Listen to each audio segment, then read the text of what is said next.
किसी गांव के किनारे एक बरगद का वृक्ष था। उस वृक्ष पे एक सर्प रहता था। गांव वाले उस वृक्ष के पास से जाने से भी डरते थे।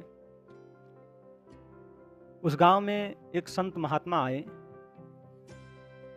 और गांव में भिक्षा लेकर उसी वृक्ष के नीचे जाने लगे। तो गांव वालों ने कहा, हे महात्मन, आप वहां न जाओ, वहां सर्प रहता है और वह बहुत विषैला सर्प है, कई लोगों को डस लिया है, कईयों की मृत्यु हो गई है, इसलिए हे महानुभाव आप वहां न जाएं। महात्मा ने कहा कि मैं सन्यासी हूँ, मैं किसी ग्राम में निवास नहीं कर सकता, इसलिए मैं उसी वृक्ष के नीचे जाऊंगा और आज उस सर्प से ही सत्संग करूंगा।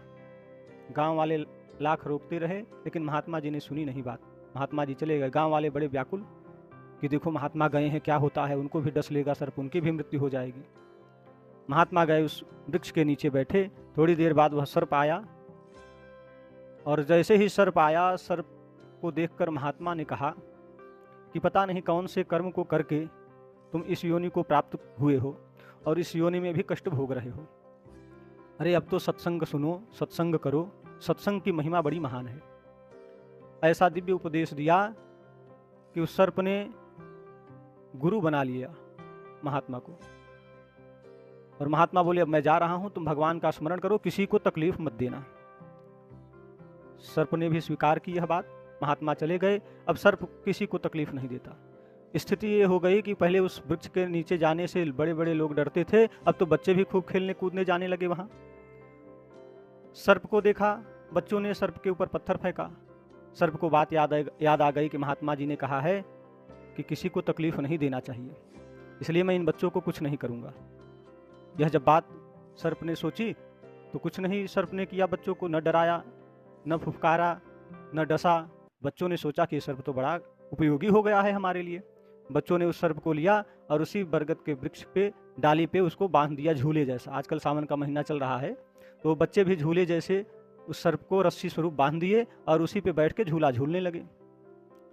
अब हालांकि सर्प चाहता तो डस लेता, लेकिन उसने सत्संग सुना था, इसलिए उसने डसा नहीं। परिणाम स्वरूप यह हुआ कि 2-3 दिन में ही वह सर्प की ऐसी स्थिति हो गई कि अब मर जाए कि तब मर जाए। महात्मा जी जो उपदेश दे के गए थे उसी रास्ते पुनः लौटे। सोचे जरा उस सर्प से मिल लूं, मेरा नया नया शिष्य बना हुआ था। उससे मिलने गए तो बेचारा वो डाली में बंधा पड़ा, कराह रहा था। महात्मा गए, उसको छुड़ाया, नीचे रखा, पूछा, अरे तुम्हारी ये स्थिति कैसे हुई?